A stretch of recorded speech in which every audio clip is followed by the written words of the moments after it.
Welcome to EP Daily. Today on the show, the gang's all here. We've got a lot to talk about with E3, and we're starting with Xbox.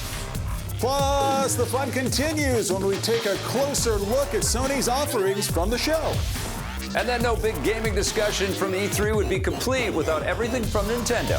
Also coming up, we talk about the biggest trends and surprises from the floor of E3, unveil our #1 favorite game from the show, and much more today on EP Daily. Brought to you by EB Games. I'm your host, Victor Lucas, bringing you the latest in everything cool every single day. And you all know how big E3 is for us every year. Electric Playground has been going to E3 since the very beginning in 1995. And for the last few weeks, we've been talking about E3 2015 in a number of ways. But today, it's our wrap-up. Everybody joins us, and we're starting with Xbox. E3 has come and gone, but we've got a lot to talk about, and we're going to start just like they did with the press conferences. Let's talk about Xbox's presence at E3 2015. Jose, what are your thoughts? Well, you know, Xbox came off with Halo. Halo 5 kicks off the Xbox press conference. Everybody was excited for it. You've completed your mission, Spartan Locke. Mine is just beginning. I felt that this year Xbox they weren't pulling any punches. They were just showing game after game after game. Scott, you and I sat for that conference together, and we had big smiles. We were pretty surprised. People don't know this, but we were very close physically for all the conferences this year. Make it weird. We did make it weird right there. Well, listen, this was the second press conference of the show. We started with Bethesda on Sunday night. Yeah. They gave us a little glowing gadget thing, and then we went to Microsoft on Monday morning, and they gave us another glowing gadget thing. Seemed like there was kind of a trope developing there. Yeah. Some of the exciting things that I saw, we didn't really talk about this. You mentioned Halo, but I thought Recore was really interesting, and this is a strange hybrid between Keiji Inafune and the team who worked on the Metroid Prime trilogy, and it looks really moody, which is the name of the game for me across the board. What is it?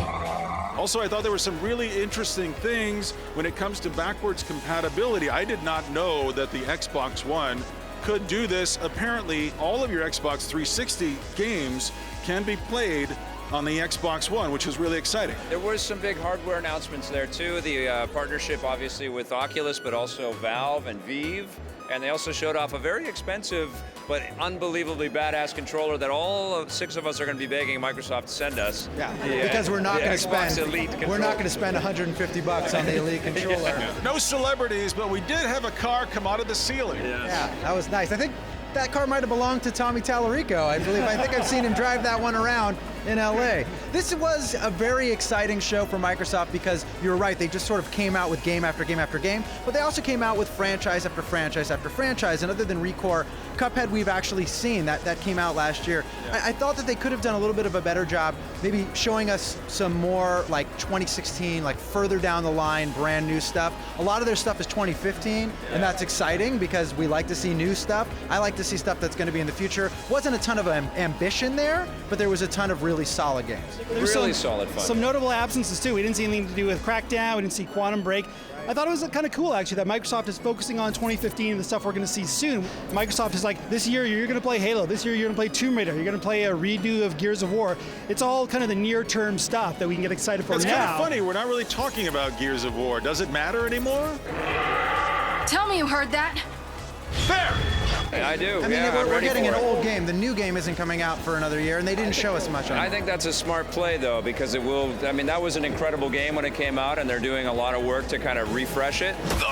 And I think we need to be a little bit refreshed, you know? I mean, I think the absence has been long enough.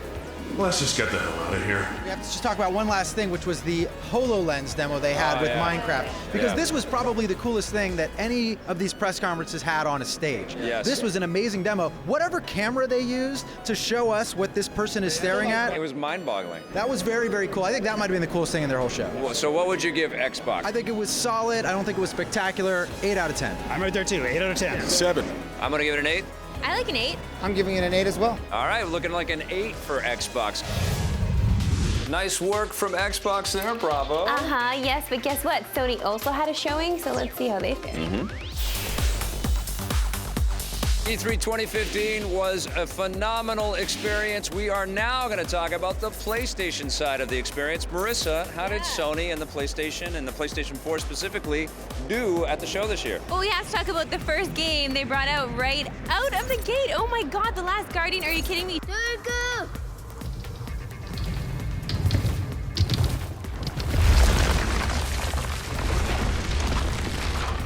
I know. Ben is excited to talk about this one for sure. Oh my God. Ben has his hand up. Oh my God. Would you like to say something about The Last Guardian? Oh my God, it's real, you guys. It's a real video game.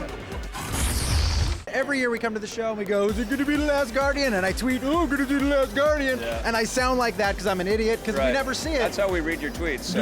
Ben's over and I'm going to see The Last Guardian. But here it is. It was here. I actually saw Mito Ueda play this video game in front of me. It's real. It's a real thing. I'm very excited. Not only is it a real thing, it's also a really cool thing. It's beautiful. It's easy to forget how great that's why we were excited. Yeah. But this big thing and you get to climb it, it's amazing. Oh, tears, Ben Silverman. This is one of those games that just tugs on the heartstrings. You can tell right away just from the trailer and the fact that we get to see this now. We're gonna get to play it soon.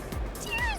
But also, not only tears for me, but a little bit of a heartthrob because Nathan Drake is coming back. My favorite character in video games ever. Are you guys not excited about Nathan Drake coming back? I'm so That demo excited. looks unreal. That is like one of the most intense action sequences I think we've ever seen in a video. It's like it's Raiders of the Lost Ark come to life, amped up, interactive, being dragged along, shooting stuff, jumping from trucks, beating guys up, motorcycles, boom, explosion. You're guns. right. It's amped Raiders of the Lost Ark, which is an impossible thing to even envision, but that's what Naughty Dog is delivering. It's like bigger than Raiders of the Lost Ark. Oh, crap. You know, it really feels like Heartstrings was the name of their show, though, because they had Last Guardian, we all got connected to it, Final Fantasy VII Remake, and the crowd was screaming. Sony really came out making a statement that we want to give gamers games that gamers want to play. Yeah. And I don't know if that's necessarily the best route for the future, but I really loved their press conference because they were just giving us beautiful surprise after surprise. For me, again, the biggest thing here is No Man's Sky. Yeah. And I actually got to sit and play that again this year. And it's still ambitious. It's still hard to wrap your head around. 18 quintillion. Quintillion. Wow. I don't know what that is. Jose, can you count to 18? Yeah, quintillion? start now. He can't count to 18. We've tried this. He gets lost at about 4, and then he gets to 7. Anyway, I thought this was an incredibly awesome press conference. Yeah. They really, aim for the heart. They hit the heart. It was great. Yeah, and then they also had some big surprises in terms of partnerships, like Call of Duty is now first on Yeah, they've snatched on that DLC PlayStation. away from Xbox. You have map packs first on PS4. That is a smart move. Very smart move, and I know you had a wonderful time visiting the Devolver folks, and they got a beautiful shot out of the PlayStation booth, too. I did, and it's nice to see them. They're kind of off the beaten path indie vibe that they have, and they make all kinds of very strange games. And I felt like that was kind of my mission over the course of the show, was trying to find the strangest games that didn't make me feel like I'd played them before or ever seen them before. And certainly that Devolver moment at the Sony press conference did exactly that. Mother Russia Bleeds, one of the strangest things I've ever seen in all of my gaming life. Yeah, they did some really, really wonderful things there, and obviously Morpheus had a presence here as well. I really enjoyed seeing Ratchet & Clank on the PlayStation 4, too. I think it really popped on the screen. I wasn't expecting to be so transfixed by that thing. It was really solid. But I think for me, the big thing was Uncharted 4. That was just nuts. It was just absolutely stunning. We started with The Last Guardian. Yeah, but I feel like we it started ended so with Uncharted high. 4. Those are nice bookends to your press conference. Yeah, exactly. Really good. Okay, so we got to score this up. How was Sony's presence at E3 2015? 1,288,337. 1,200,000. All right. No, Sony, I mean, come on. When they showed off Final Fantasy, it blew my mind. I tweeted, if Yu Suzuki comes out and plays Shenmue next, I'm going home. Are you kidding? I tweeted it. Wow. And then my next tweet was, what the? Yu Suzuki. Sony knocked it out of the park. I'm giving it a 9 out of 10. Yeah, about the you, bomb Marissa? being dropped in the beginning, it's a 9. I'm giving it a 9. A lot of mic drop moments. What are you giving it? 9.5. I had tears in my eyes. I never have tears. Tons of surprises, tons of huge stuff. 9 out of 10. 9 out of 10. All Good right, job. hovering around a 9, but we've got more E3 talk. It's Nintendo. You don't want to miss that.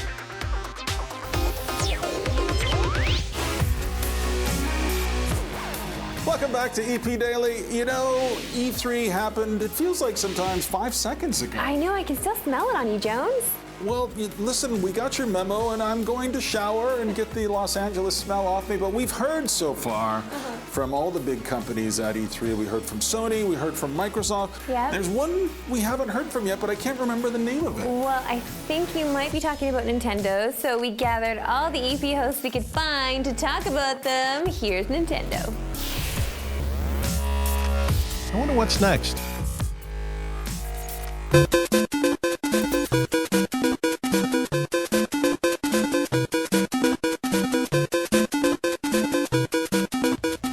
We've talked about Microsoft, we've talked about Sony. I feel like we're forgetting somebody though. Oh, yes, that's right. Nintendo, of course, they were here on the show floor. They didn't really do a historically traditional press conference. They did their Nintendo Direct. Victor, Lucas, I know we saw this together, but what did you think of this? I loved it. I wanted to see more Wii U games for sure. I'm not blown away by the art direction of the new Metroid, but I like the games that they've got. I'm really a huge Yoshi fan, so the Woolly World thing knocks my You've socks been going off. crazy about that game all week long. I love had that. it. I mean, when they did the amiibo switcheroo thing and they all change, I freaked out. I love that stuff. And those amiibos are real wool. I know. They're beautiful. It's gorgeous, and I know. of course, Mario Maker is incredible as well. So I was impressed. I want to see more, and then I got a chance to interview Reggie on the last day of E3. Oh, wow, here. you're clearly an important We were hanging dude. out. My God. It was awesome. Yeah, did you drive around in your van? Yeah, I did. Well, he laid it down that they've got a lot more to come throughout the summer. They're not done with just one show like Well, this. but maybe this would have been the time to actually throw that stuff out there. Maybe they have a lot more coming, but this is E3. We're here about these video game things. Nintendo, throw down, man. You got to play with the big cats now. You don't have a traditional press conference, but bring out all your gems. We saw Star Fox, we saw Mario Maker, we saw Yoshi's Woolly World. Those are three I'm excited for. There's a lot of filler in there, a lot of 3DS stuff, not a lot of Wii U stuff I was excited The about. Animal Crossing stuff. The Animal Crossing I don't want to stuff. play an Animal Crossing. They're not party even game really or whatever Animal it is. Crossing No, games. They're like no. Animal Crossing sort of spin-offs. I mean, Yeah. Which but I'm okay with. well, because you're crazy. I'm not crazy. I'm not crazy. Come on, be nice, PC. I am also excited about that Animal Crossing derivative. I think one. a crazy. I'm glad I'm on the same side of party / board game in that franchise is a different kind of take, and they're great characters. Put them in Mario Party if you want a party game. And you know what? Last Mario Party game was really fun. But Jose, what about Star Fox? Hey, Fox, do a barrel roll. Yeah, come on, Fox, do a barrel roll. Yeah. Barrel roll? I can do better than that. Check this out. Star Fox 64. That's pretty much what it feels like, right? I saw the game. It feels like it moves a lot slower than the traditional Star Fox games I'm used to. It's always been pretty slow. Blah, blah, blah, blah, blah, blah, blah, blah, Slippy Toad and all that. He I don't gets know. in trouble a lot, that Toad. Yeah. Yeah. He's Kind of slippy. useless. He's Just a let him slippy little die. sucker. Really problematic controls with that game, Yeah, though. I mean, the motion that's, control stuff is we've all weird. gotten used to with Splatoon. If we've been playing that, you do look kind of back and forth, but that's just mapping. In Star Fox, you literally don't know where to look, and you keep kind of, now I'm dying, now I'm doing great. Yeah, you have to hold it out. It's a real learning curve I for think that. that's the demo experience, though. I think that's us finding our footing with the thing. I thought I was digging, trying to. I think that was a big learning curve, and I think for a game that they're hoping to go as broad as possible, you don't want that. Yeah. I think this whole show for Nintendo was them saying, yeah, we're pretty much done with the Wii U. We'll talk about the NX next year, and here's just a bunch of stuff. That's exactly. I felt thought like they it were was very throwing in the towel. strange that they mentioned the NX and that they're already starting to talk about it, but they don't really have anything to say about it. It's a little too soon. Yeah. And when we see things like that, it feels like a bit of a red flag. It felt like a conservative show for Nintendo, but I kind of liked all the stuff that they had on display. Certainly playful, and they do it better than anybody else. They combine the playful stuff and make it relevant to adults still. I don't know how they do it, but they do it. And a new Mario Tennis. I am so down for Mario Tennis. Mario freaking Tennis. Yes. Yeah, absolutely. The And Zelda game's pretty cool too. Yeah. The little co-op Zelda game. This is what they're saying too. This is what Reggie has been saying. Like everybody complains, and then you start playing the games. Like, yeah, these are pretty damn fun. I agree with you. I think you're making some good points, but I gotta have a score for you. Okay. Nintendo E3 2015. What do you got? 7.5. 7.5. Let's go to Marissa Roberto. Yeah, that's fair. It gets a 7 for me. 7.5, me. 6 for you. Ben Silverman. I'm slapping a 6 on it too. I like the Muppets though. Yeah. Steve Tilley. This was not their strongest year, 6.5. No, I really like Nintendo this year. 8 for me, but the score averaged out is 7 out of 10. Out of 7. Oh man, I love when we get the whole team together. We all have such great chemistry. I love you guys. Yeah, but guess what? The fun doesn't stop there, Jones. Oh no, because after the break, we've got trends, we've got best game in show. That's all coming up after this.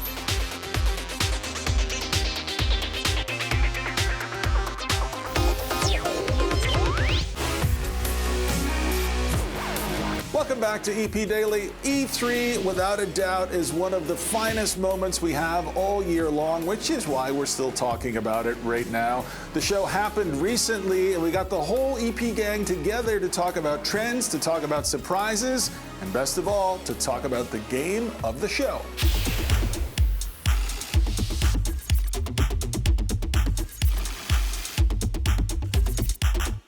Talked about the presence that each of the three big companies, Xbox, Nintendo, and Microsoft, had at the show.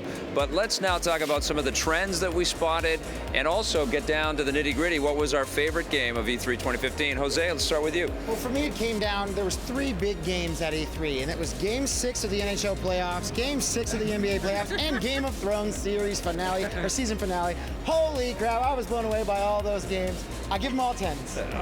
I think you're missing the boat. Oh, yeah, clearly Dishonored 2 was a secret until they accidentally leaked it the day before Bethesda did their press conference, which was cool to see that, you know, they're giving some more love to the Dishonored franchise. That is an awesome observation. The trend of this E3 was telling everybody what was going to happen at E3 before E3 started. There were so many announcements leading up to E3. We live it now. I mean, with social media saturation, how can everything not leak before we get anywhere, you know? I mean, it's a tough thing to do, but I felt like just not leaking, but announcing things leading up to E3 kind of took back the surprise of, oh my God, I can't wait to see. Now it's like, well, I can't wait to see the thing they just announced a week ago. Yeah. Should be cool. Fallout 4 is coming, great. Let's go, pal.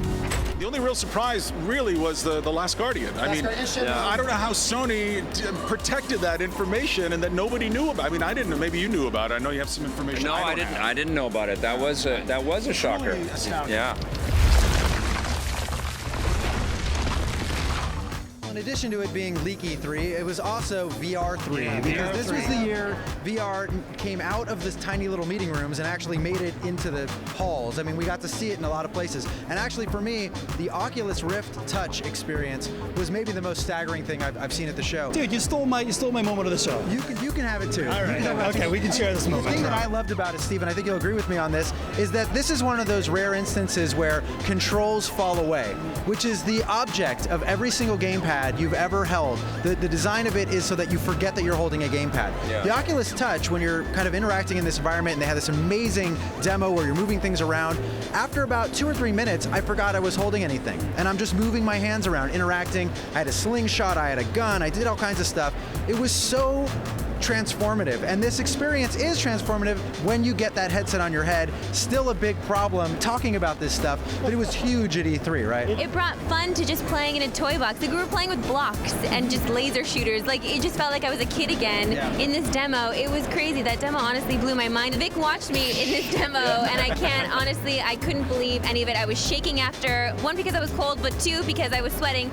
I noticed that there were a ton of female protagonists in the games this year. Certainly options for female. Yeah, it's like even like Halo and Call of Duty. Horizon Zero Dawn. And there was a little game, an indie game called Alicia, which is an old Metroidvania thing, and it was really cool. And I like the Beyond Eyes idea with the deaf girl trying to go through her environment. I thought that was amazing. And then also Guerrilla surprised us with a female-led post-apocalyptic experience.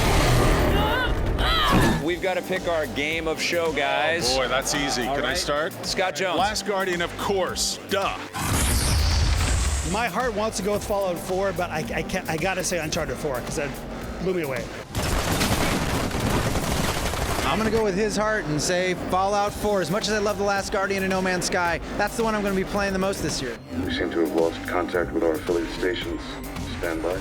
Marissa? Okay, let's all pick different games, okay, guys? I'm gonna choose Yoshi's Woolly World. Yeah, that's a good choice. It is a good choice. I think it's all over but the crying, and that's why Fallout 4 gets my nod.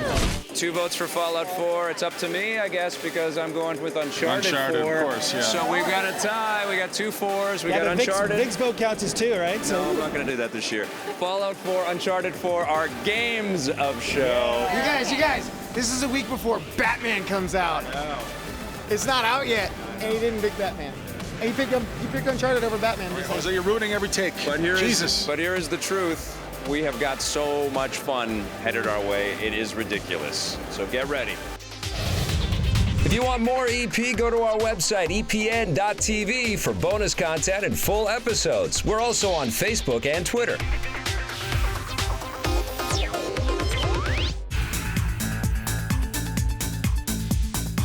Welcome back to EP Daily. It is time for our Twitter question of the day. This one is from David Moreau at Mwowdeeb Jedi. Wow, putting in some Dune and some Star Wars in there. Very nice. Which Xbox 360 game are you looking forward to playing on the Xbox One? For me, it's Skyrim. That was him. Is it Skyrim for you? Skyrim, yeah, but also, it's gonna be Skyrim. It's gonna be Skyrim? Yeah. I want to play the Saboteur again. I've been jonesing, no pun intended, for more Saboteur. I would like to play that again. Any of the pandemic games. I feel I have such a soft spot for that company. Yeah. Rest in peace. They had so many great Xbox 360 I just still titles. can't believe this backwards compatible. I can't believe they dropped it. I love that they said all this stuff. My head was just reeling with all the games that I could possibly play now on the Xbox One. It makes our buried treasures a lot easier as well. Yep. And remember, you can ask us any questions and comment on the show. Watch full episodes at epn.tv. We've got more coming for you in the next episode of EP Daily, including a look at the newest Destiny expansion, The Taken King. Thanks for watching. Bye. EP would like to thank its sponsors, Nintendo, Xbox. EP's mobile coverage is brought to you by Gameloft, makers of Asphalt 8 Airborne, which you can play on your Android or iOS device for free right now. If you're gonna, fight the new face of evil, you're gonna need new powers. There are 3 new classes in the Taken King. We have the Sunbreaker, the Stormcaller, and the Night Stalker. Each of them comes with new abilities and new powers. Now, is this something that you will have had to have played through the original portion of Destiny to be able to jump into and master right away, or is this for like higher end player? The Taken King is really for all players, whether you're coming back to the franchise and you want to dive in and start right on the new content, or whether you're brand new. We think the Taken King is the perfect time for people to jump in. Oryx is coming, Guardian. You got his attention.